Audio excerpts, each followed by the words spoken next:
जी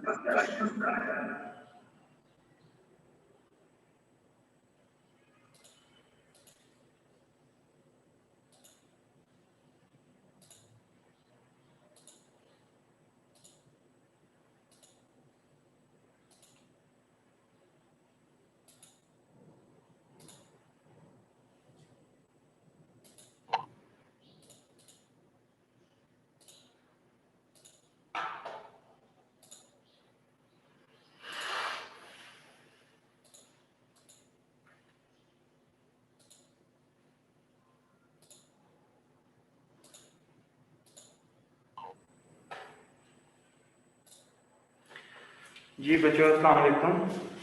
उम्मीद है कि आप सब लोग खैर खैरियत से होंगे। So today is our lecture number 13 of therapeutic exercises and techniques 2. In last lecture we have discussed about the anatomy and orthokinematics of the hand and the wrist joints, all the articulations within the hand. For example, the metacarpophalangeal joints, the proximal interphalangeal joints and distal interphalangeal joints we have discussed their anatomy, as well as the most important thing about them is their orthokinematics, which rule is going to apply at these articulations. Okay. As well as we have discussed about the wrist joint, the articulation form that is formed between the proximal row of carpals and the distal radius, and then the articulation that is going to form between the proximal row and the distal row of and the articulations between the distal row and the metacarpals. ठीक है। और उनमें हम लोगों ने बात की थी carpometacarpal joint of thumb की। ठीक है, that is slightly different from other carpometacarpal joints. ठीक है, so we are going to start with the lecture number 13. In this lecture we are going to learn about the different pathological conditions that is going to affect a wrist joint and the hand. So the most common pathological condition that is that is जी sir बेटा, last lecture में से muscles वाला रहता है।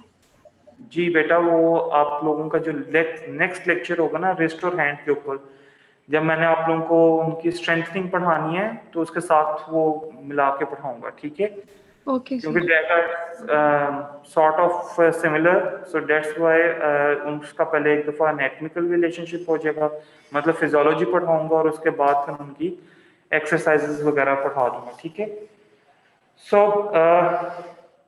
the most common pathological condition that is going to affect the wrist joint as well as the articulations within the fingers, ठीक है, or the hand is the arthritis. ठीक है, arthritis, it can be a rheumatoid arthritis, or it can be a osteoarthritis, or it can be a traumatic arthritis. Traumatic arthritis, as the name is indicating, a degeneration of the joint that occurs secondarily as a result of trauma, of a previous trauma. If there is a previous trauma, it may lead to osteoarthritis or it may lead to degeneration of the joint. ठीक है, so that's why it is named as traumatic arthritis. As you all know that rheumatoid arthritis in therapeutics 1, we have distinguished characteristic features between the two arthritis. The one is rheumatoid arthritis and the other one is osteoarthritis. So rheumatoid arthritis is going to affect the both of the wrist and hand, while the osteoarthritis usually involves one side, either it can be a right or it can be a left. ठीक है, and as at the same time, if it is a trauma related or if it is a traumatic arthritis, it also involves the that area that has been previously traumatized, whether it is a finger or whether it is a palm of hand or whether it is a wrist joint. So the one that is traumatized previously, it has going to have degeneration of the joint as well in the later stages of the life. Okay, so we are going to start with rheumatoid arthritis. First of all, we will discuss about the acute stage of rheumatoid arthritis, specifically regarding the hand and wrist joint. So, acute stage, the sign and symptoms. Obviously, it will be there will be a pain as a result of rheumatoid arthritis, as it is a inflammation. Rheumatoid arthritis has two stages. The one is active stage, and the second one is remission. The one is active stage and the other one is inactive stage. During the active stage, the inflammation is actively present at the joints, okay, which increases the severity of the pain, okay, while during the inactive stage, the inflammation is not present, but the destruction that has been done as a result of inflammation, it is going to produce that pain, which is not so much severe that we can make it as कि इस pen की वजह से range of motion limited हो जाएगी या इस pen की वजह से मूवमेंट restrict हो जाएगी. So the first sign will be the pain. The second one is the warmth as a result of inflammation due to increased vascularity as a characteristic feature of inflammation. Swelling, ठीक है. Obviously, if there is an inflammation, there will be a leakage of the fluids into the extracellular spaces that causes edema. Most commonly involved joints are metacarpophalangeal joints. MCP is the most commonly involved joint, and then it will be a proximal interphalangeal joint, and then it will be a wrist joint. So it is in the descending order. The most common is metacarpophalangeal joint, the next one is proximal interphalangeal joint, and the next one is the wrist joint. Okay? So there will be movement limitation as a result of adhesions, as a result of contractures. As you all know that rheumatoid arthritis directly affects the synovial membrane of the joint or the synovial sheath of the tendon. आप सबको पता है ना, synovial proliferation होती है रेमेटाइड arthritis में, ठीक है. ऑस्टियोआर्थराइटिस में आर्टिकुलर कार्टिलेज डैमेज होता है. रेमेटाइड आर्थराइटिस में it directly affect the synovial membranes, ठीक है, whether the synovial membrane is covering the joint, ठीक है, और whether the synovial sheet is covering the tendon, ठीक है. So where there is a synovial sheet or a membrane, the rheumatoid arthritis starts setting inflammation as a initial event at that place where there is a synovial sheet or where there is a synovial membrane.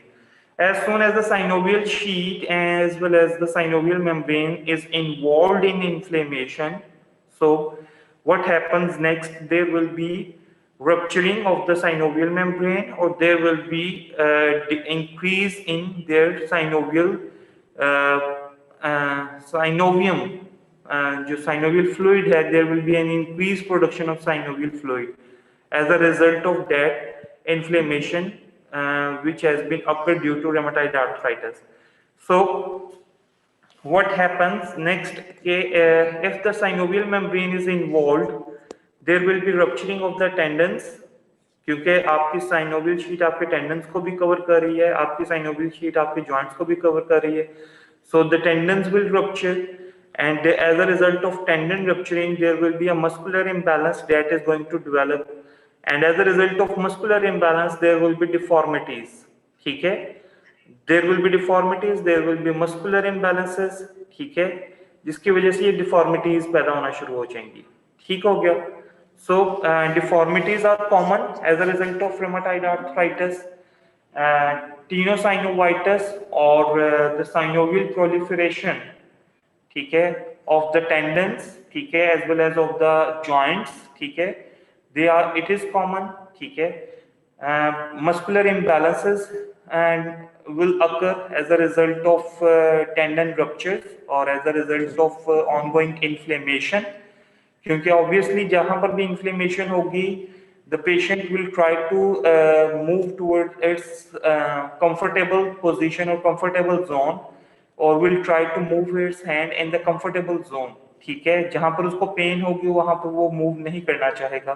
तो obviously जिन muscles को वो use करेगा उन muscles की strength continue रहेगी, उन muscles की strength maintain रहेगी, और जो बाकी मसल्स होंगे वो क्या होना शुरू हो जाएंगे, एट्रोफाइड होना शुरू हो जाएंगी, जिसकी वजह से मस्कुलर इम्बैलेंस डेवलप होता है। ठीक हो गया।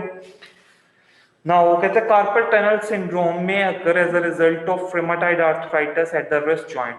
How?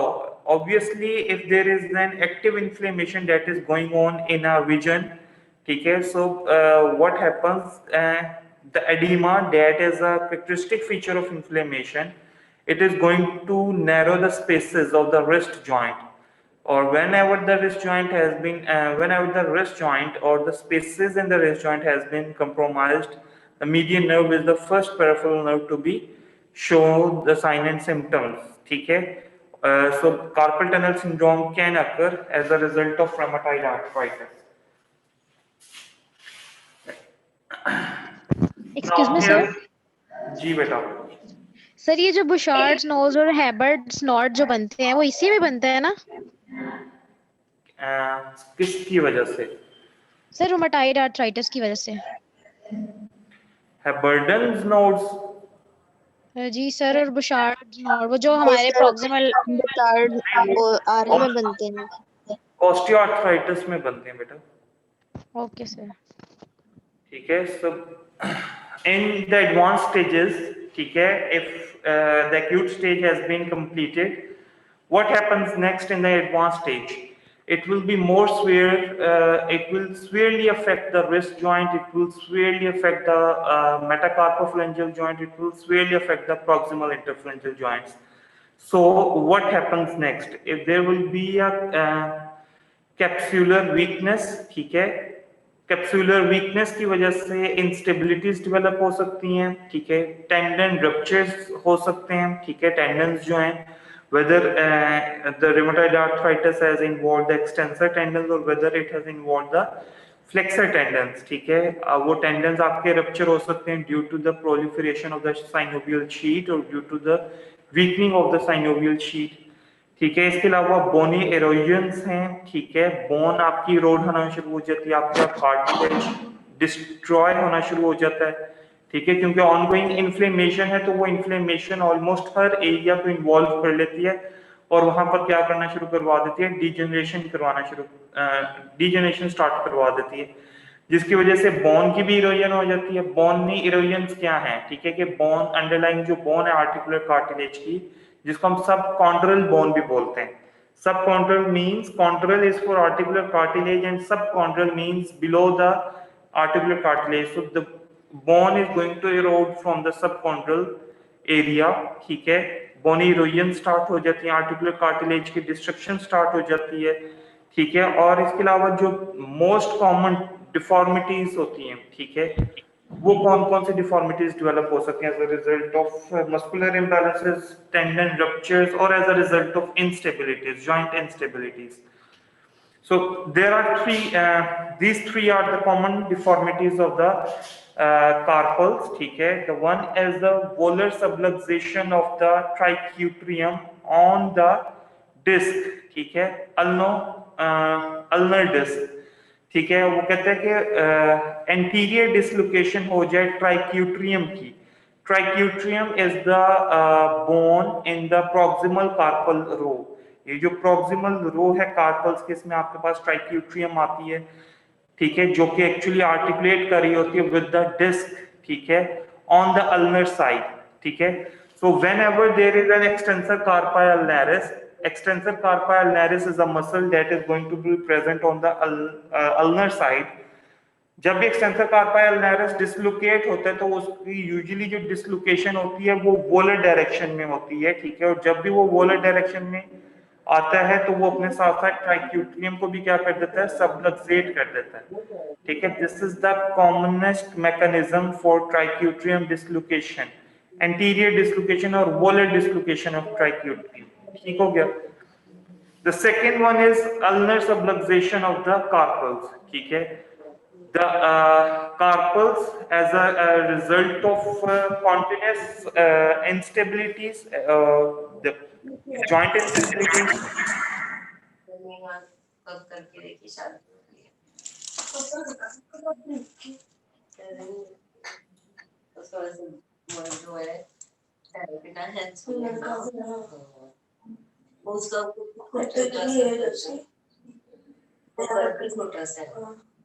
Mamuna Anwar.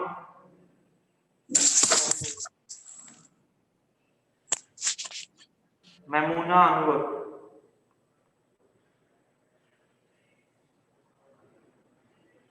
Mamuna Anwar.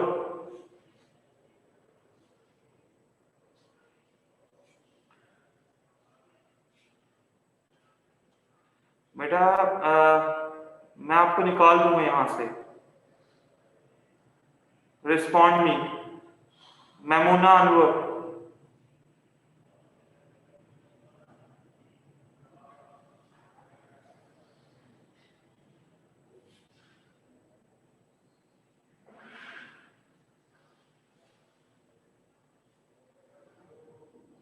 Maimuna Anwar. बेटा आवाज नहीं आ रही.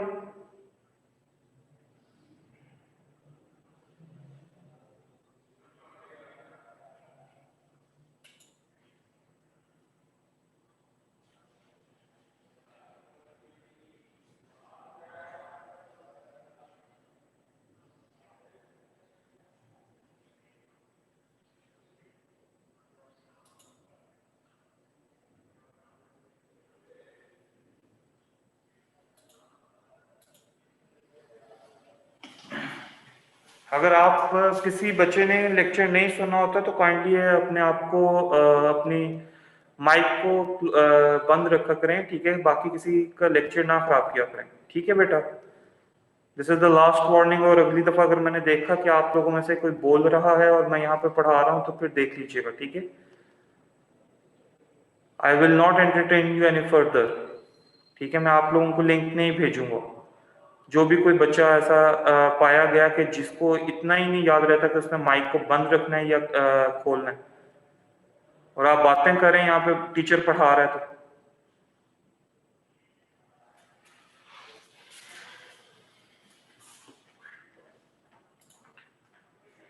now the second deformity is going to be the ulnar subluxation of the carpals, as a result of continuous inflammation. Whenever there is a joint instability, the carpals will dislocate towards the ulnar side, ठीक है. जिसकी वजह से जो आपका wrist joint होगा वो continuous radial deviation में रहेगा, ठीक है. जब आपके कार्पल्स अल्नर साइड के ऊपर डिस्लोकेट कर रही हैं, ठीक है, सबलक्सेट कर रही हैं, तो फिर ऑब्वियसली जो आपका डिस्टल हैंड है, ठीक है, it will radiated towards the it will be deviated towards the radial side, ठीक है. So that is the second most important complication or deformity that is going to happen at the wrist joint. The third one is ulnar drift of the fingers and the volar subluxation of the proximal phalanx, ठीक है. The ulnar shift of the fingers, ठीक है. The fingers are going to shift on the ulnar side, ठीक है, and there is a volar subluxation of the proximal phalanx, ठीक है.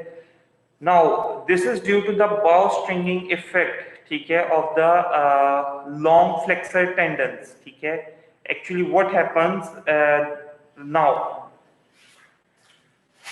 let's see, this is my finger, ठीक है. When I am going to flex it, ठीक है, it is one by one flexing, means first of all Sir? my जी बेटा. Sir कैमरे के सामने कर दें प्लीज. कैमरे के सामने नहीं. सर थोड़ा सा ऊपर कर दें, वैसे ठीक था. यहाँ पे सर थोड़ा सा नीचे. सर ज्यादा कैमरे हो की गया, थोड़ा नीचे कर दे. हाँ सर यहाँ. Yes sir.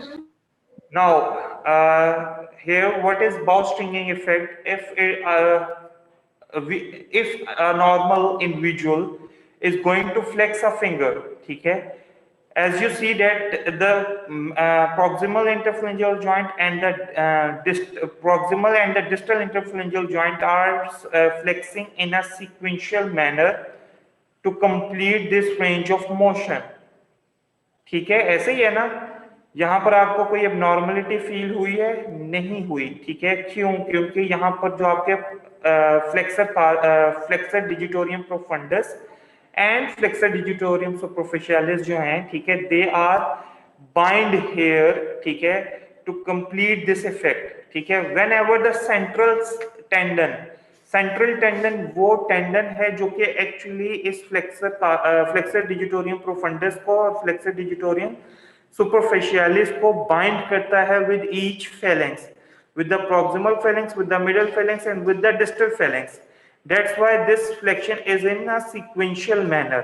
ठीक है, जब भी आपका सेंट्रल टेंडन रप्चर हो जाता है, ठीक है, दिस प्रॉक्सिमल phalanx के ऊपर जो आपका टेंडन है, जब ये रप्चर हो जाता है तो फिर क्या होता है कि आपको जब भी आप फ्लेक्शन करने लगते हो, when you are going to flex a finger, ठीक है, तो ये फिंगर इस तरीके से फ्लेक्स नहीं करती, बल्कि आपकी पीआईपी और डीआईपी की फ्लेक्शन के अलावा आपका मेटाकार्पोफ्लेंजल जॉइंट पहले फ्लेक्स कर जाता है और फिर बाद में आपकी पीआईपी और डीआईपी क्या करती है? फ्लेक्स करती है। ठीक है, और यहाँ पर आपको टेंडन एज अ होल आपको टेंडन नजर आता है कि ये जो टेंडन है ये वर्क कर रहा है। इस टाइम आपको अपने पाम ऑफ हैंड में कोई टेंडन नजर नहीं आता, आप फिंगर्स की जितनी मर्जी मूवमेंट परफॉर्म कर लो, लेकिन जब भी आपका सेंट्रल टेंडन रप्चर कर जाएगा तो दिस इज कॉल्ड बॉ stringing effect.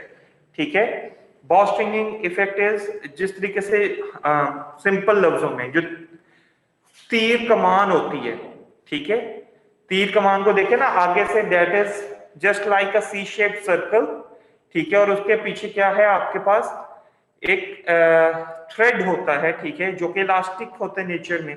Now this C shaped circle, ठीक है, ये किसको इंडिकेट कर रहा है? ये जो सी शेप्ड सर्कल है लाइक दिस, ऐसे ही होती है ना कमान, तीर कमान, सुना हुआ नाम तीर कमान का कि नहीं? जी सर।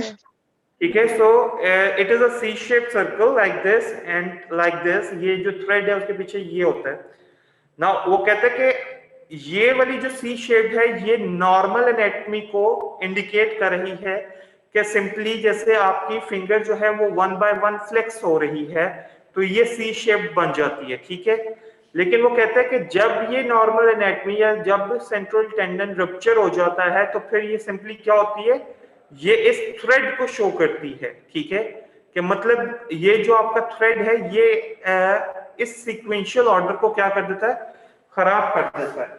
ठीक है, मैं आपको यहाँ पर एक दफा दिखा देता हूँ।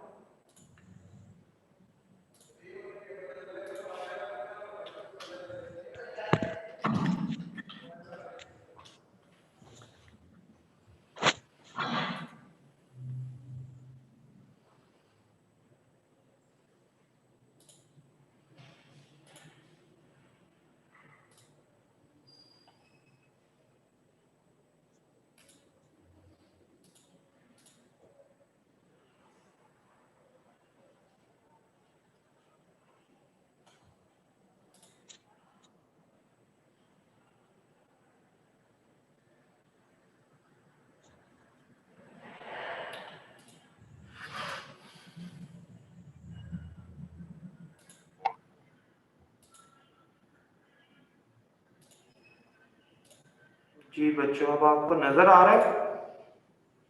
Yes sir. अच्छा, ये आपका एरो नजर आ रहा है? माउस नजर आ रहा है? ठीक है, yes sir. So this is the normal anatomy. ठीक है, यहाँ पर अब आप देखो मेटाकार्पोफ्लेंजल जॉइंट आपका क्या है?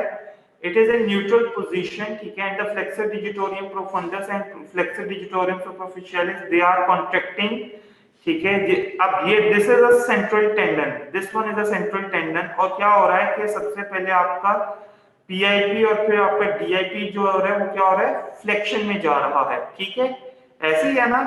ठीक है, नाउ सी हियर। ठीक है, जब ये सेंट्रल टेंडन जो है ये आपका रप्चर कर गया तो फिर आपका ये जो टेंडन था flexor digitorum profundus and superficialis का, ये क्या हो गया? डायरेक्टली क्या कर रहा है?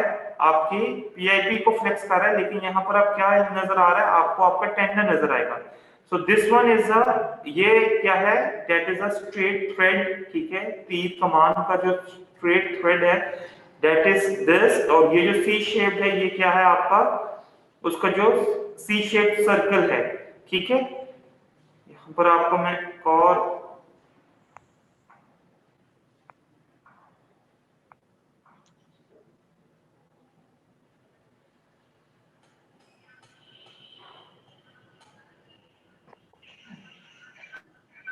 सर ये देखें, ये दिस वन, इस तस्वीर को देखें, ठीक है, आप सबको क्या नजर आ रहा है, यहाँ पे आपको ये प्रॉपर एक टेंडन नजर आ रहा है जो कि एक्चुअली क्या कर रहा है, फ्लेक्शन करवा रहा है, ठीक है। This appearance of a tendon in the palm of hand, this is what we call bow straining effect and this is due to the rupture of the central tendon, ठीक है, सेंट्रल स्लिप टेंडन जिसको हम लोग बोलते हैं, जिसकी वजह से ये टेंडन अपीयर नहीं होता आपके palm of hand में, ठीक है जी बेटा।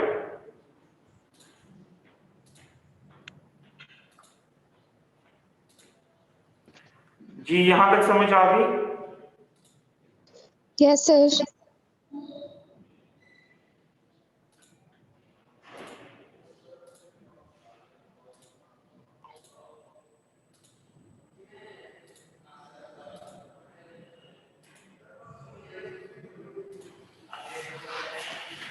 Now this next deformity is the swan neck deformity and the Botnier deformity and the zigzag deformity of the thumb. I am going to tell you their swan neck deformity.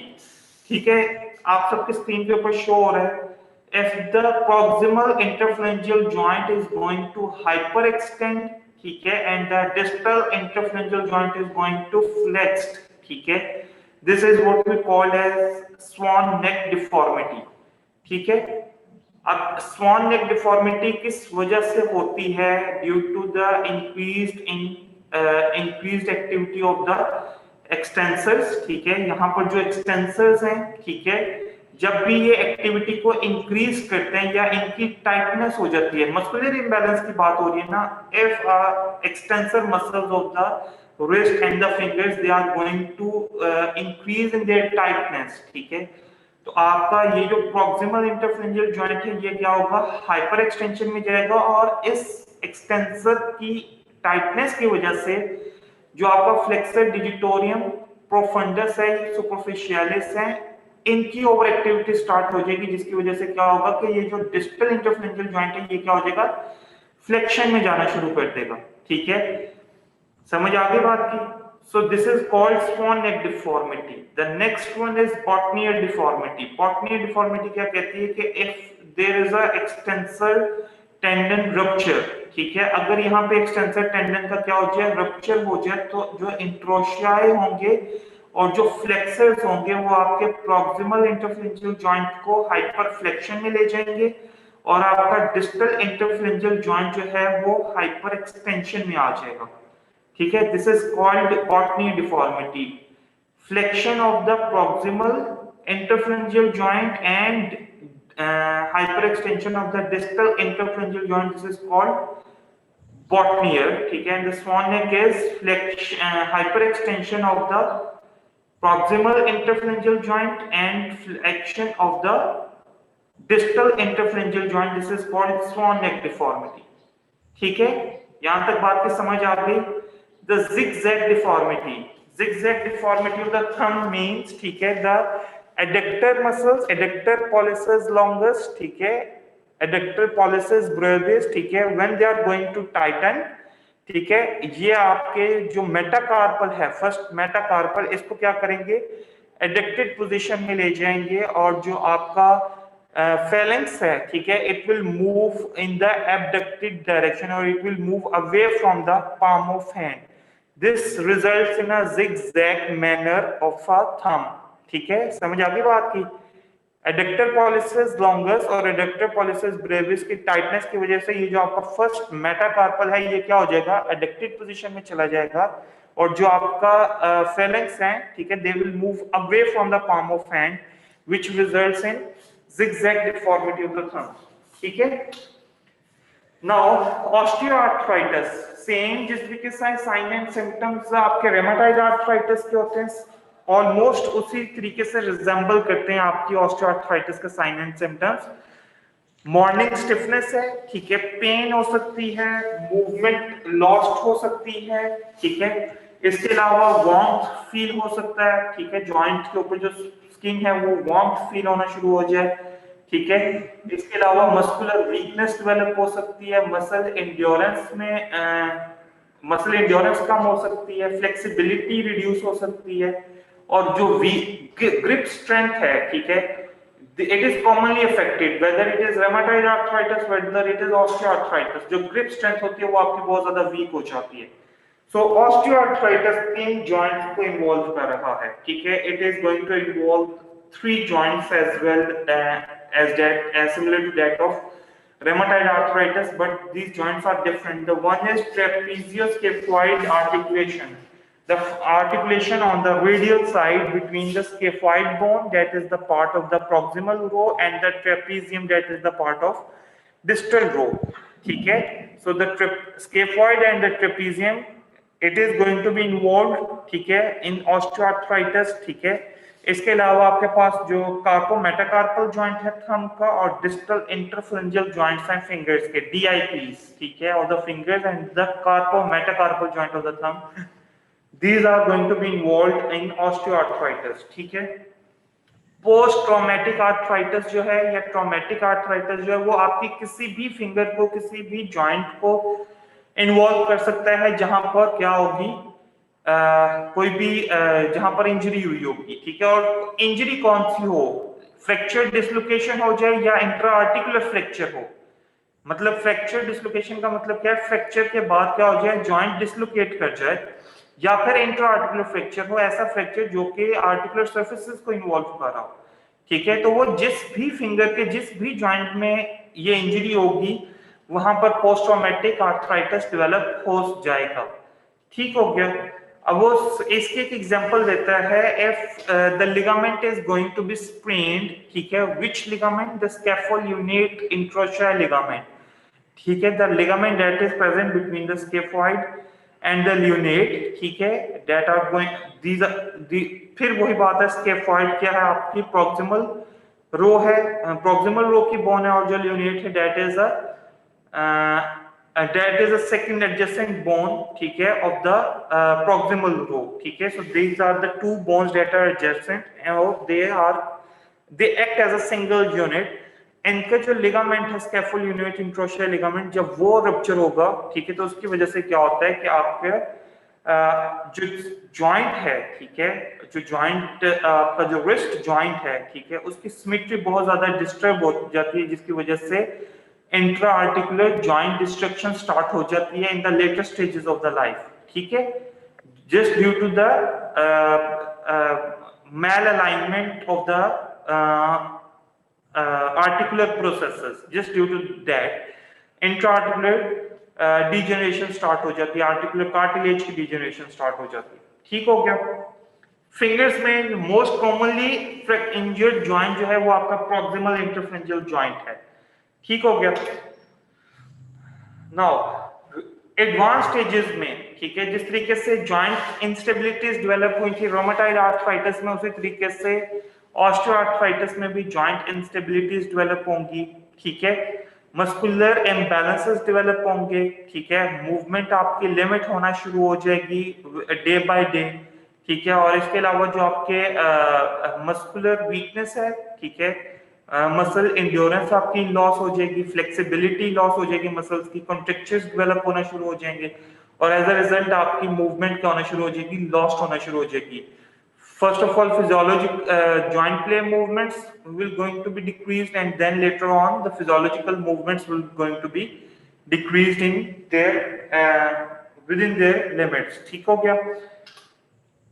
Now this is the clinical picture of a osteoarthritis, ठीक है। इसमें जो most important characteristic feature है, आप इसके thumbs को देखो, carpometacarpal joint, they are actually dislocated, ठीक है, आप इस पूरे थंब की इसको देखो, दिस वन, ठीक है, दे आर एक्चुअली डिसलोकेटेड, ठीक है, समझ आ गई बात की।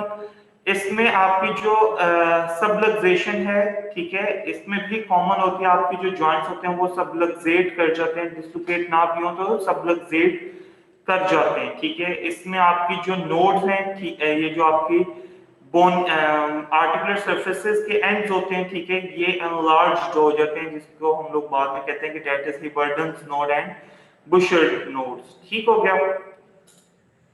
Now the second and the third is the post immobilization hypomobility. अब immobilization हमें किस लिए चाहिए होती है? After fracture, after surgery, after an injury.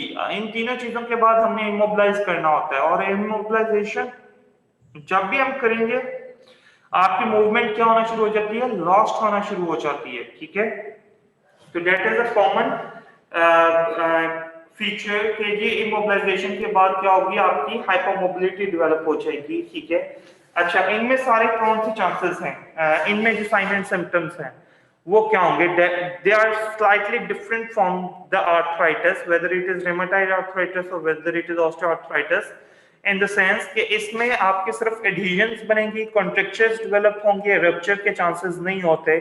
Simply आपके जो टेंडन्स हैं they are going to get adhesive with other structures, ठीक है। और इसके अलावा जो मसल्स हैं वो उनकी एट्रोफी स्टार्ट हो जाती है, मसल्स वीक होना शुरू हो जाते हैं, कॉन्ट्रैक्चर्स डेवलप हो जाते हैं, ठीक है, just like these sign and symptoms, ठीक है। जिसकी वजह से क्या होगा कि आपकी मूवमेंट क्या होना शुरू हो जाएगी? लॉस्ट होना शुरू हो जाएगी, ठीक है। Now, what are the interventions, surgical interventions for rheumatoid arthritis and degenerative joint disease? ठीक है, दो किस्म के हमारे पास सर्जिकल इंटरवेंशंस होती हैं, either it is soft tissue और whether it is a bony repair, ठीक है। या तो हम बोन को रिपेयर करें, ठीक है, या हम सॉफ्ट टिश्यूज को रिपेयर करें, ठीक है। सो वन बाय वन हम इसको डिस्कस करते हैं, ठीक है, छोटा छोटा सा डिस्कस करते हैं। First one is synovectomy. साइनोवेक्टमी,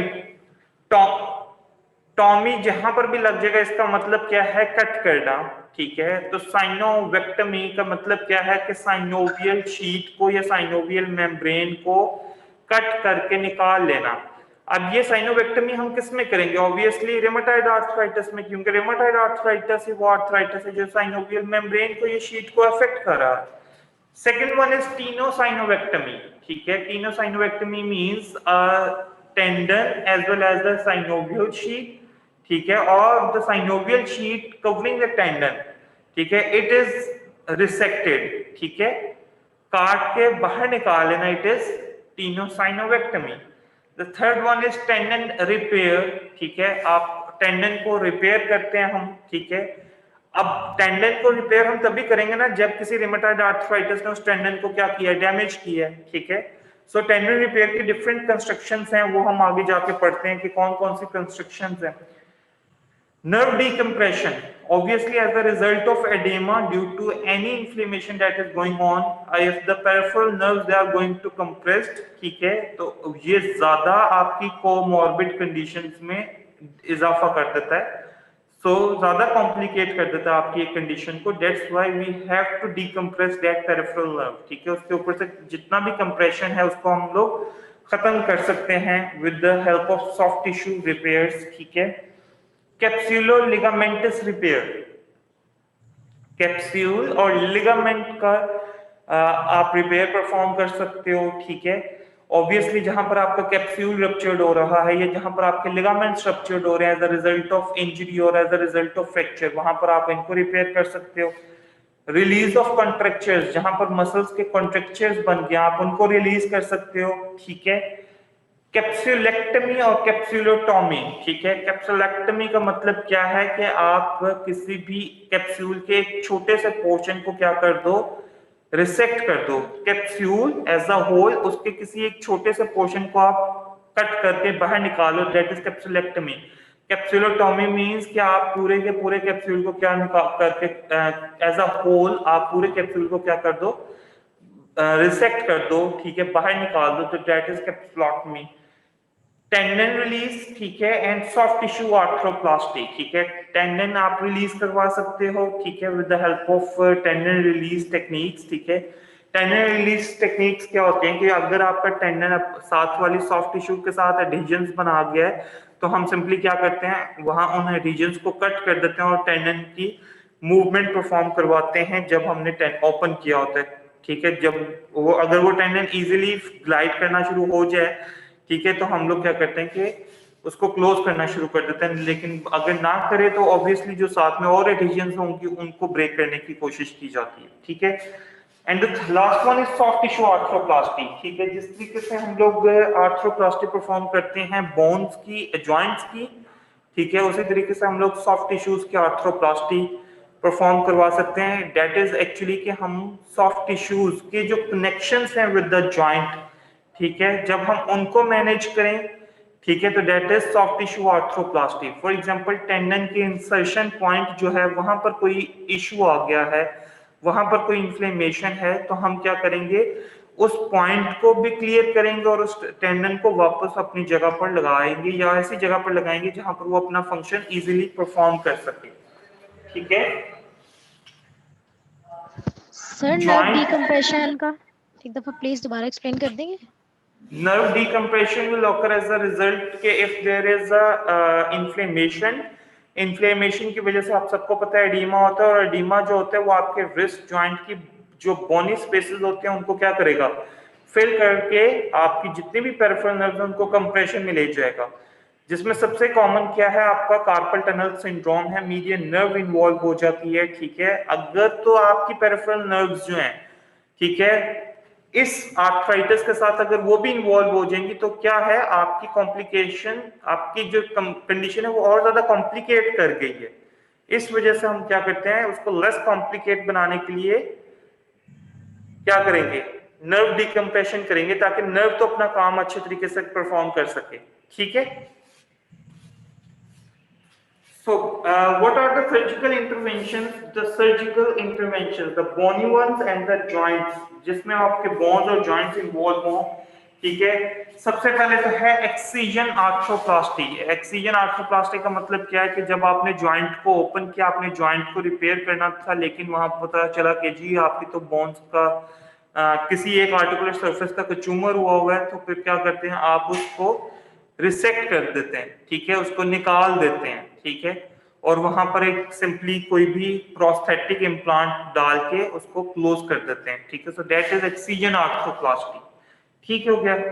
second one is स्टाइलाइडेक्टमी, स्टाइलाइड process का एक्सीजन कर देना। ठीक है, उसको रिसेक्ट कर देना, दैट इज स्टाइलाइडेक्टमी। ठीक है, स्टाइलाइड process of radius. Proximal row का, ठीक है, कार्पेक्टमी का मतलब क्या है कि कार्पल बोन्स को क्या कर देना, रिसेक्ट कर देना। ठीक है, उनकी जो आर्टिकुलर सर्फेसेस हैं जो डिजेनरेट हो गई हैं, ठीक है, या अगर उनका बोनी इरोजन हो गया बहुत ज्यादा, तो फिर हम उनको क्या करते हैं, रिसेक्ट कर दें या बाहर निकाल दें। ठीक है, टेंडन एंटर पोजीशन, ठीक है, ट्रेपीजियल रिसेक्शन आर्थ्रोप्लास्टी। ठीक है, टेंडन ट्रेपीजियल रिसेक्शन आर्थ्रोप्लास्टी का मतलब क्या है कि आपका जो टेंडन है, ठीक है, आपने उसको इंटरपोजिशन करना है, मींस के if a tendon has been ruptured, ठीक है, सही है, और टेंडन का रप्चर ऐसा हुआ है कि आप टेंडन रिपेयर नहीं हो सकता with the tendon repair techniques. तो उसमें क्या होता है कि आपके टेंडन को अटैच किया जाता है विद सम अदर बोन, ठीक है, जो कि एक्चुअली उसकी एनाटॉमिकल पोजीशन थी। अब वो एनाटॉमिकल पोजीशन को हटा के क्या कर दिया गया है, किसी और बोन के साथ अटैच कर दिया गया है। ठीक है, ड्यूरिंग आर्थ्रोप्लास्टिक प्रोसीजर, तो हम उसको टेंडन इंटरपोजिशन आर्थ्रोप्लास्टी बोलते हैं। इंटरपोजिशन फ्लेक्सिबल इम्प्लांट आर्थ्रोप्लास्टी, ठीक है, ऐसी आर्थ्रोप्लास्टी जिसमें हम लोग फ्लेक्सिबल प्रोस्थेटिक इम्प्लांट्स को यूज करें। ठीक है, या टोटल जॉइंट आर्थ्रोप्लास्टी जिसमें हम दोनों आर्टिकुलर सर्फेसेस को रिप्लेस कर दें। और last one is arthrodesis. Arthrodesis means कि हम जॉइंट को फ्यूज्ड कर दें। ठीक है, वैसे हमारी ये कोशिश होती है हम जॉइंट्स को फ्यूज ना करें, हम जॉइंट्स को मूवेबल बनाएं। ठीक है, लेकिन whenever there is a condition we are going towards the arthrodesis. ठीक है, ओल्ड एज इंडिविजुअल्स में आर्थ्रोडिसिस कॉमन चॉइस होती है, या फिर ऐसे इंडिविजुअल्स जो के लेस एक्टिव हैं, सेडेंटरी लाइफस्टाइल गुजारते हैं, उनके लिए हम लोग ज्यादातर आर्थ्रोडिसिस यूज करते हैं, या फिर वो जिनमें कम्युनिकेटिव फ्रैक्चर बहुत कॉमन हो जाते हैं। Now the wrist arthroplasty, what are the indications? The most common is severe pain, ठीक है, severe destruction of the articular surfaces, ठीक है, severe pain है, deformities हैं, और मूवमेंट आपकी बहुत ज्यादा लिमिटेड हो गई है, ठीक है, डिसलोकेशंस, जॉइंट्स डिसलोकेट हो रहे हैं, जॉइंट्स की सबलक्सेशंस डेवलप हो रही हैं, ठीक है। फिर वो कहते हैं कि आपकी अपर एक्सट्रीमिटी की लो डिमांड है, ठीक है, मतलब इतनी ज्यादा डिमांड नहीं है आपकी अपर एक्सट्रीमिटी से, तब भी हम क्या करते हैं आर्थ्रोप्लास्टी की तरफ चले जाते हैं अगर कोई ऐसी कंडीशन हो। फिर इसके अलावा वो कहते हैं कि जितने भी ऐसे पेशेंट जिनकी दोनों साइड्स की रिस्ट इन्वॉल्व होती है, ठीक है, जहां पर हम आर्थ्रोडिसिस ना कर सकें, ठीक है, या आर्थ्रोडिसिस जहां पर मूवमेंट को फर्दर लिमिट कर दे, जब दोनों साइड्स के रिस्ट जॉइंट इन्वॉल्व हो। ऑब्वियसली एक साइड के रिस्ट जॉइंट का इन्वॉल्व होना और दोनों साइड के रिस्ट जॉइंट का इन्वॉल्व होना, दोनों साइड्स के रिस्ट इन्वॉल्व हो जाएंगी तो ज्यादा लिमिटेशन आ जाएगी, ज्यादा डिसेबिलिटी आ जाएगी, ठीक है। सो अगर एक साइड की इन्वॉल्व है तो हम उसमें आर्थ्रोडिसिस कर सकते हैं, उसमें फ्यूजन कर सकते हैं, लेकिन अगर दोनों साइड्स की इन्वॉल्व है तो फिर हम आर्थ्रोडिसिस की तरफ नहीं जाते, हम आर्थ्रोप्लास्टी की तरफ जाते हैं, ठीक है। और इसके अलावा वो कहते हैं कि ऐसे जितने भी पेशेंट्स हैं, ठीक है, जिनकी जो शोल्डर, एल्बो, ठीक है, इनकी मूवमेंट लिमिटेड है, ठीक है, हम उनमें कोशिश करते हैं कि हम लोग आर्थ्रोप्लास्टी करके उस रिस्ट की मूवमेंट को मेंटेन कर सकें, ठीक है। जिनकी शोल्डर और एल्बो की जॉइंट क्या है, मूवमेंट लॉस्ट हो गई है या कम है शोल्डर की और एल्बो की, क्यों? क्योंकि वो कहते हैं कि अगर हम शोल्डर एल्बो की मूवमेंट लिमिटेशन के साथ हम रिस्ट की भी मूवमेंट को अगर लिमिट कर दें विद आर्थ्रोडिसिस और विद सम अदर प्रोसीजर, तो फिर क्या होगा, आपकी पूरी अपर एक्सट्रीमिटी डिसेबल्ड हो जाएगी, ठीक है। So that's why we are going to perform arthroplasty if there is a limitation of movement at the elbow joint और at the shoulder joint. What are the contraindications? ठीक है, it can be of two types, the absolute one and the relative one. Absolute means there will be a simple no, ठीक है, कि आपकी arthroplasty नहीं हो सकती। एक्टिव इन्फेक्शन के तौर पर जब भी एक्टिव इन्फेक्शन हो तब आपकी आर्थ्रोप्लास्टी नहीं हो सकती। इसके अलावा वो कहते हैं कि आप किसी ऐसी फिजिकल एक्टिविटी में पार्टिसिपेट करते हो जिसमें बहुत ज्यादा आपकी रिस्ट इन्वॉल्व होती है, ठीक है, या रिस्ट के ऊपर रेपिटेटिव फोर्सेस आती हैं, तब भी आप आर्थ्रोप्लास्टी नहीं कर सकते हो, ठीक है। थर्ड वन क्या है, पेरिफेरल नर्व इंजर्ड हो गई है कंप्लीटली, अब वो मोटर कंट्रोल लॉस हो गया है, ठीक है, तब भी हम क्या, हमारे लिए that is an absolute contraindication, ठीक है। इसके अलावा वो कहते हैं कि रिस्ट के एक्सटेंसर्स का, ठीक है, रेडियल साइड के एक्सटेंसर्स का रैप्चर होना या मूवमेंट का लिमिट होना विदाउट पेन, ठीक है, so that is an absolute contraindication. Without pain को हम लोग कैसे ट्रीट करेंगे, ठीक है, आर्थ्रोप्लास्टी से ट्रीट नहीं करेंगे, हम उसको वैसे कोशिश करेंगे कि हम उसको ट्रीट कर सकें, ठीक है, अगर कोई लिमिटेशन है मूवमेंट की तो, ठीक है। These are absolute contraindications. Relative contraindications क्या है कि इनकी मौजूदगी में हम लोग विद हाई प्रिकॉशनरी मेजर्स हम लोग परफॉर्म कर सकते हैं आर्थ्रोप्लास्टी। अब वो कौन कौन सी है रिलेटिव कॉन्ट्राइंडिकेशंस, ठीक है। द वन इज स्वेयर और इरिपेयरेबल डिफॉर्मिटी। जरूरी नहीं है कि डिफॉर्मिटी जहां पर प्रेजेंट होगी, स्वेयर होगी, हम वहां पर आर्थ्रोप्लास्टी नहीं कर सकेंगे या वहां पर हम सर्जिकल प्रोसीजर नहीं कर सकेंगे। इसके अलावा कहते हैं मल्टीपल एक्सटेंसर टेंडन्स का रप्चर होना, ठीक है, हम उनको क्या कर सकते हैं, सुचर्ड कर सकते हैं, ठीक है, हम उनकी भी उस कंडीशन में भी आर्थ्रोप्लास्टी करवा सकते हैं। अगर बोन का स्टॉक बहुत पुअर है, बोन स्टॉक का मतलब if the bones are osteoporotic और if there is a communicated fracture जिसमें आपकी जो बोन्स हैं वो क्या हो गई हैं, लॉस हो गई हैं, ठीक है, आपके जो बोनी फ्रैगमेंट्स हैं वो लॉस हो गए हैं, ठीक है, और बोन की शॉर्टनिंग का खदशा है, तब भी हम क्या करेंगे, with help of precautionary measures हम सर्जरी परफॉर्म करवाएंगे। इसके अलावा कहते हैं need for ambulation, if a patient requires a need of ambulation, ठीक है, सही है कि मतलब वो एम्बुलेट करता है, उसकी लोअर एक्सट्रीमिटीज लेट्स से कटी हुई हैं, ठीक है, सही है। तो उस कंडीशन में भी हम लोग क्या करवा सकते हैं, एम्बुलेशन एड्स अगर वो पेशेंट यूज करता है with the help of his और हर हैंड्स और रिस्ट, हम उसमें भी करवा सकते हैं, ठीक है। और अगर कंप्रोमाइज इम्यून सिस्टम है, ठीक है, तो उसमें भी depending on if the immune system is going to improve, अगर तो इम्यून सिस्टम रही ही compromise throughout the year or throughout the days, तो it means कि हमारी ये relative contraindication भी किसमें change हो जाएगी, absolute contraindication के अंदर। Now what will be the procedures, ठीक है। प्रोसीजर क्या होता है, हम सिंपली क्या करते हैं, आपकी जो मेटाकार्पल्स हैं हम उनको काउंट करना शुरू करते हैं, the first metacarpal, the second, the third one, fourth one and fifth one. ये जो थर्ड मेटाकार्पल है इसके अलोंग हम लॉन्गिट्यूडिनल इंसिजन देते हैं लाइक दिस। ये लॉन्गिट्यूडिनल इंसिजन देके हम क्या करते हैं, स्किन को सेपरेट करते हैं, अवे मूव करते हैं, ठीक है। स्किन को सेपरेट करने के बाद जो भी एक्सटेंसर रेटिनिकुलम्स हैं, ठीक है, या एक्सटेंसर टेंडन्स हैं, हम उन एक्सटेंसर टेंडन्स को या तो कट करके बाहर की तरफ रिट्रैक्ट कर लेते हैं, ठीक है, या फिर हम सिंपली क्या करते हैं, उनसे जगह बनवा लेते हैं। लेकिन क्योंकि यहाँ पर सिंपल टेंडन्स हैं, ठीक है, यहाँ पर इतनी ज्यादा मोबिलिटी अलाउ नहीं होती कि जी हम टेंडन्स को साइड पे करके तो इजीली जॉइंट कैप्सूल तक जा सकें, तो उसके लिए हमें क्या करना पड़ता है कि यूजुअली टेंडन्स को कट करना पड़ता है, ठीक है, फ्रॉम देयर इंसर्शन पॉइंट्स, या ऐसी जगह से जहां पर बाद में ये स्टेपल हो सके, ठीक है। तो वहां से हम क्या करते हैं, टेंडन्स को कट करके हम लोग क्या कर देते हैं, बाहर की तरफ रिट्रैक्ट कर लेते हैं, ठीक है।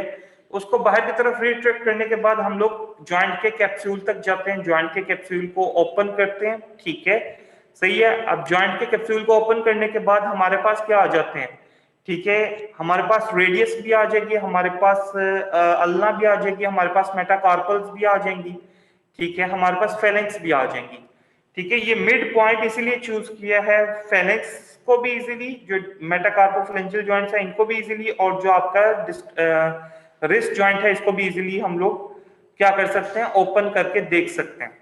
अब क्या होता है कि यहाँ पर जो भी बोनी फ्रेगमेंट्स पड़े हुए हैं, ठीक है, या यहाँ पर जो, जी बेटा, यहाँ पर जो भी आपकी आर्टिकुलर सर्फेसिस की जो भी डिस्ट्रक्शन हो गई है as a result of arthritis, और if there is a fracture injury, यहाँ पर कम्युनिकेटेड फ्रैक्चर्स हो गए हैं, ठीक है, इंट्रा आर्टिकुलर फ्रैक्चर्स हो गए हैं, तो हम क्या करते हैं, उन फ्रेगमेंट्स को रिमूव करते हैं और जो प्रोस्थेटिक स्प्लिंट है, ठीक है, वो हम लोग अंदर इंसर्ट कर देते हैं। जब प्रोस्थेटिक स्प्लिंट हम लोग अंदर डालते हैं, ठीक है, प्रोस्थेटिक इम्प्लांट, सॉरी स्प्लिंट नहीं, प्रोस्थेटिक इम्प्लांट जब हम अंदर डालते हैं, तो वो प्रोस्थेटिक इम्प्लांट की जो इंसर्शंस होती हैं वो मेटाकार्पल बोन्स जो रह जाती हैं, उन मेटाकार्पल बोन्स के अंदर हम सुचर कर देते हैं, या फिर जो डिस्टल रेडियस का जितना भी पोर्शन रह गया, ठीक है, हम उसमें कर देते हैं। इसमें यूजुअली हमारी जो रेडियस होती है उसको भी हमें कट करना पड़ता है, उसमें मेटाकार्पल्स को भी कट करना पड़ता है और कार्पल्स को भी, ठीक है, और हमारे यहाँ पर क्या आ जाता है, प्रोस्थेटिक इम्प्लांट आ जाता है, ठीक है। उसके बाद हम इसको क्लोज करके हम इसको शॉर्ट आर्म में, ठीक है, शॉर्ट आर्म का मतलब क्या है कि ये मेटाकार्पोफेरेंजियल जॉइंट्स ये मूवेबल रहेंगी, ठीक है, हाफ ऑफ द एल्बो में ये क्या हो जाएगा, इसको हम लोग इमोबिलाइज कर देंगे, ठीक है। या फिर क्या है कि लॉन्ग आर्म के अंदर, लॉन्ग आर्म का मतलब क्या है कि अब आपकी मेटाकार्पोफेरेंजियल तक रहेगा, ठीक है, और इसके अलावा आपकी एल्बो तक, ठीक है। अगर एक कास्ट है, प्लास्टर ऑफ पेरिस है, तो उसमें हम लोग इमोबिलाइज कर देंगे आपकी रिस्ट को, ठीक है। सर शॉर्ट आर्म रिपीट कर दो। Short arm is from metacarpophalangeal joint till the half of the forearm, forearm के हाफ तक, ठीक है, लाइक दिस, ठीक है, यहाँ तक फोरआर्म के हाफ तक हम क्या करते हैं, यहाँ से लेके यहाँ तक, तो that is the short arm immobilisation. ये जो आप लोगों को तस्वीर नजर आ रही है, that is a prosthetic implant, ठीक है। दिस वन, ये आपका क्या है, रेडियस की साइड है, और ये आपकी क्या है, मेटाकार्पल्स की साइड है, ठीक है। सिंपली जो बोन्स में क्वालिटी अच्छी होगी वहां पर इनको स्क्रू आउट कर दिया जाएगा, ठीक है। अब इसमें एक सबसे इंपॉर्टेंट चीज देखें, यहाँ पर जो अल्ना है वो कंप्लीटली लॉस है, ठीक है, अल्ना को हमें छेड़ने की कोई जरूरत नहीं, हमने बल्कि जहां पर जो अल्ना की ये जो एरोजन्स थी, हमने उनको बल्कि फर्दर रिमूव करके उसको छोटा कर दिया। तो इसमें कोई मसला नहीं है, सिर्फ क्या है इंस्टेबिलिटी के चांसेस बढ़ जाते हैं। ठीक है, now what will be the precautions. आपने सर्जरी करवा लिया, अब आपने एज अ फिजिकल थेरेपिस्ट क्या प्रिकॉशनरी मेजर्स देने अपने पेशेंट को। तो सबसे इंपॉर्टेंट चीज जो है वो डेट इज वेट बेयरिंग नहीं आपने परफॉर्म करनी ऑन द रिस्ट, ठीक है, और ऑन द इन्वॉल्व साइड।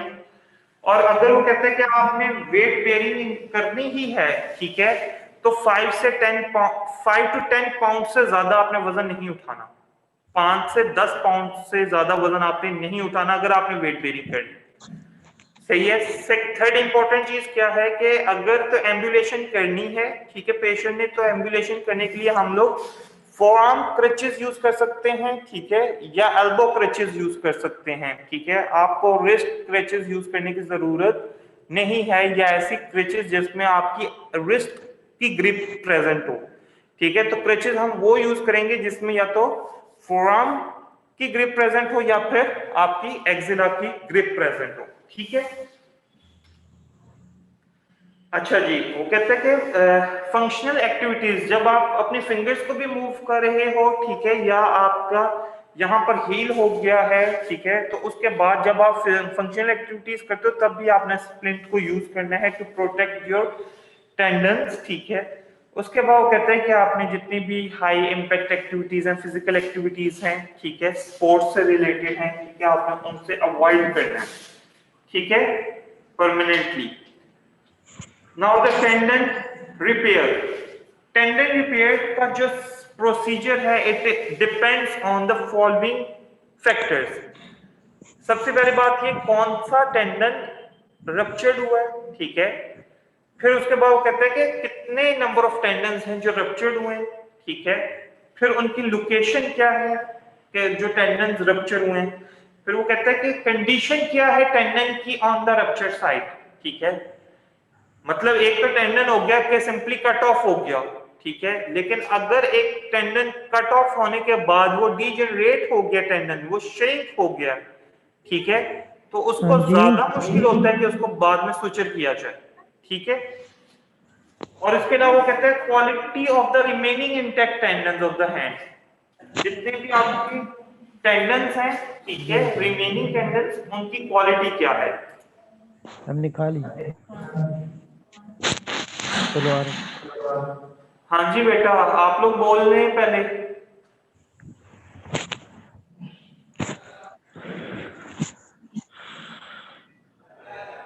हाँ जी भाई बोल रहे हैं।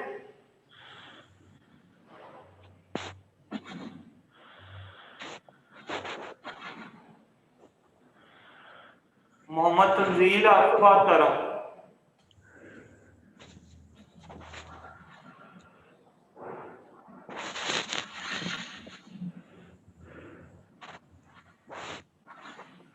मोहम्मद तंजील,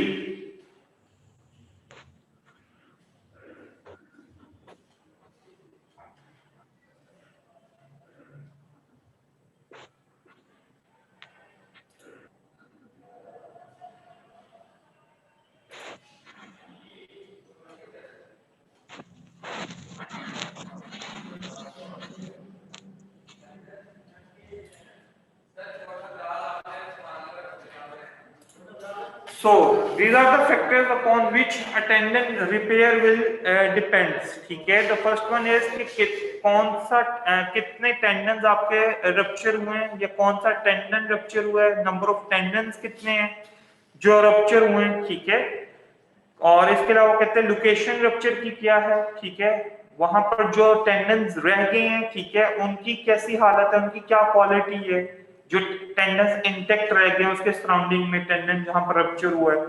फिर वो कहते हैं कि रप्चर साइट के ऊपर टेंडन की कंडीशन क्या है, जिसकी मैंने आपको एक एग्जांपल दिया कि जी एक तो हो गया कि सिंपल सा टेंडन रप्चर हो गया, कट कर गया, कोई मसले वाली बात नहीं, वो इजीली सुचर हो जाएगा। लेकिन एक जहां पर टेंडन रप्चर होने के बाद श्रिंक हो गई उसकी एंड्स, ठीक है, तो वो ज्यादा मुश्किल है रिपेयर करना।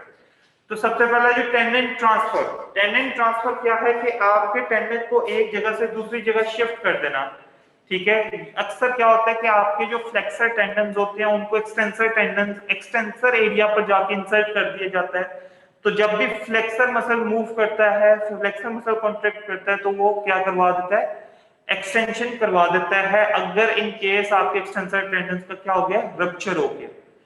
लेट्स से आपके रिस्ट के एक्सटेंसर टेंडन्स का एक्सटेंसिव फ्रैक्चर हुआ है, ठीक है, तो उसमें हम क्या करते हैं, फ्लेक्सर टेंडन्स को, ठीक है, ऐसा फ्लेक्सर टेंडन, ठीक है, जिसको हम लोग इजीली मूव कर सकें, ठीक है, वो चूज किया जाता है और उसको हम लोग क्या कर देते हैं, एक्सटेंसर साइड के ऊपर इंसर्ट कर देते हैं, ठीक है।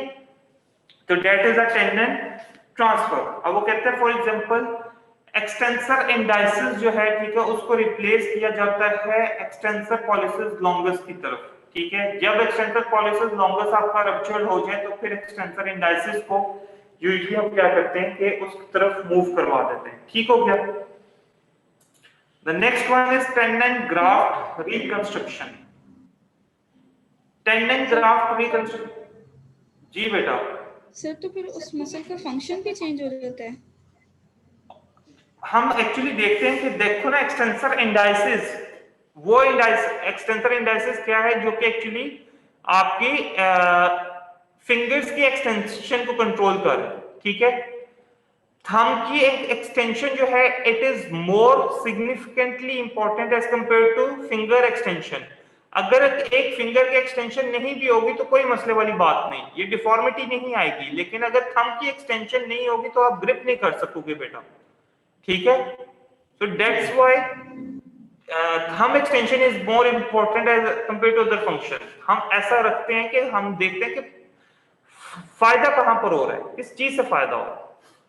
The second repair procedure is tendon graft reconstruction, ठीक है। हम टेंडन को रिपेयर करने के लिए कहीं से ग्राफ्ट लेते हैं, टेंडन जैसा ही ग्राफ्ट लेते हैं, ठीक है, और हम उसको ब्रिज कर देते हैं बिटवीन द टू एंड्स, ठीक है, to complete the length of the tendon, ठीक है, जो कि लॉस हो जाती है जब टेंडन रप्चर करता है, ठीक है। तो उसको क्या कहते हैं, टेंडन ग्राफ्ट रिकंस्ट्रक्शन कहते हैं। उसके बाद कहते हैं जो पामायरस लॉन्गस का टेंडन है वो यूजुअली हम उसको यूज करते हैं एज अ डोनर, ठीक है। हम उसका ग्राफ्ट लेते हैं और वो हम लोग क्या कर देते हैं, सुचर कर देते हैं, ठीक हो गया, ब्रिज बना देते हैं उससे। फिर है tendon anastomosis, side to side tenorrhaphy, ठीक है। अब वो कहते हैं कि रप्चर टेंडन हो और उसके साथ एडजेसेंट टेंडन आपके क्या हो, बिल्कुल ठीक हो, बिल्कुल नॉर्मल हो, तो फिर हम क्या करेंगे। अब आप सबको पता है ना बेटा, फ्लेक्सर टेंडन है तो फ्लेक्सर टेंडन है सारे आपस में, ऐसे ही है। एक्सटेंसर टेंडन है तो एक्सटेंसर टेंडन ही हैं सारे।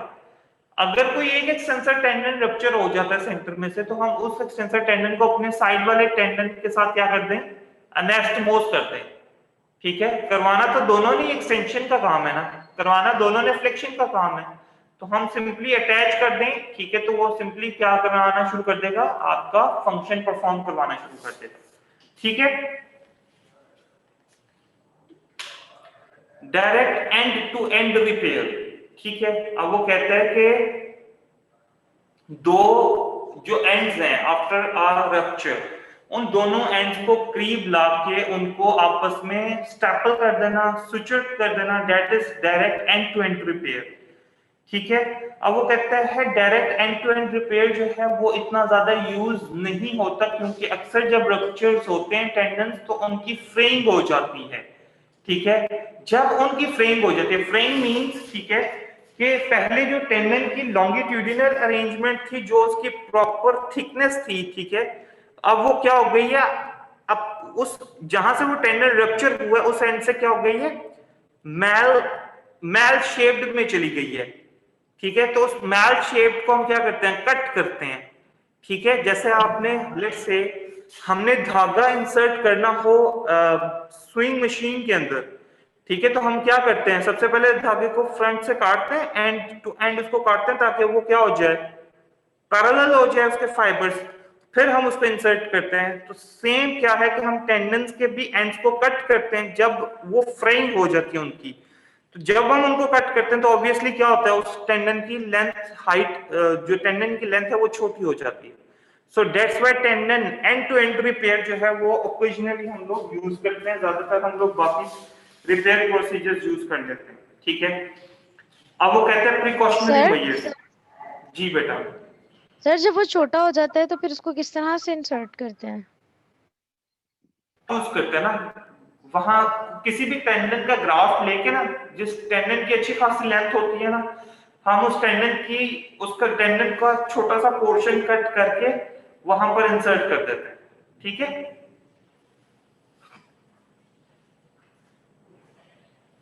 अब वो कहते हैं कि आपने मेटाकार्पोफ्लेंजियल एक्सटेंशन प्रिवेंट करनी है आफ्टर टेंडन रिपेयर।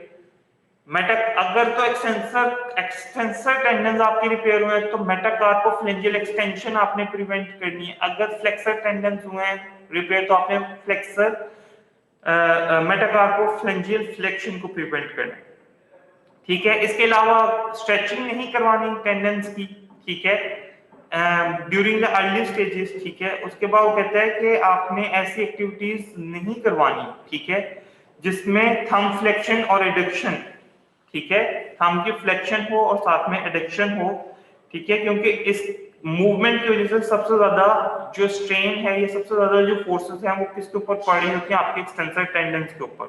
तो थंब की मूवमेंट को आपने मिनिमाइज करना है, इसलिए थंब को इमोबिलाइज करना जरूरी हो जाता है, ठीक है। तो जब भी आपने थंब को करना है, थंब की मूवमेंट को परफॉर्म करना है, तो आपके एक्सटेंसर टेंडन्स के ऊपर क्या आएगा, फोर्स आएगी, ठीक है, जो आपकी पेन को इंक्रीज कर सकती है, ठीक है। उसके बाद वो कहते हैं कि अगर तो वेट बेरिंग के लिए यूज होना है टेंडन, आपका जो पाम है या हैंड है, ठीक है, तो फिर कोशिश ये करते हैं कि हम उन टेंडन्स के ऊपर वेट ना डालें जिनका रिपेयर हुआ है, ठीक है। और इसके अलावा कहता है जो विग्रस ग्रिपिंग एक्टिविटीज हैं, ठीक है, उनसे हम बचें, ठीक है। This is the end of the lecture. बच्चों कोई बात नहीं समझ आई तो बताएं। Any questions? सर ये जो हम लॉन्ग आर्म और शॉर्ट आर्म में एक दफा ये बता दें। शॉर्ट आर्म कास्ट और लॉन्ग आर्म कास्ट की बात है कि शॉर्ट आर्म कास्ट जो है वो एमसीपी मेटाकार्पोफ्लेंजियल जॉइंट यहां से स्टार्ट होगा, नजर आ रहा है बेटा, यहां से स्टार्ट होके half of the forearm तक आएगा, ठीक है। This is the short arm cast. और जो मेटाकार्पोफ्लेंजियल से स्टार्ट होके टिल एल्बो तक आए, ठीक है, this one is a long arm cast, ठीक है। इसमें इमोबिलाइजेशन हो जाए या इसमें इमोबिलाइजेशन हो जाए, जिसमें आपको ज्यादा स्टेबिलिटी चाहिए उसमें लॉन्ग आर्म कास्ट हो जाएगा, जिसमें कम स्टेबिलिटी चाहिए उसमें शॉर्ट आर्म कास्ट हो जाएगा। ऑब्वियसली जो एक्टिव इंडिविजुअल्स होते हैं उनमें हम शॉर्ट आर्म कास्ट यूज करेंगे, जो ओल्डर इंडिविजुअल्स होंगे जिनमें मस्कुलर इम्बैलेंसेस होंगे उनमें हम लोग लॉन्ग आर्म कास्ट यूज करेंगे, ठीक हो गया? सर जी बेटा। सर ये जो बाउ स्ट्रिंगिंग इफेक्ट है सर, इसमें जो हमें टेंडन नजर आता है ये किसका टेंडन होता है? बेटा flexor digitorum profundus and flexor digitorum superficialis. Okay sir. जी बच्चों,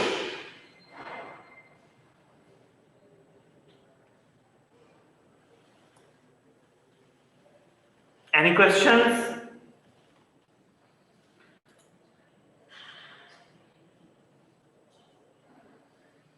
सर आपने जो वाइवा बताया था वो कब होगा? बेटा नेक्स्ट वीक में। ओके सर, डे कौन सा होगा? बेटा कोई भी छुट्टी का दिन होगा, सैटरडे या संडे, ठीक है। संडे नहीं रखा है सर।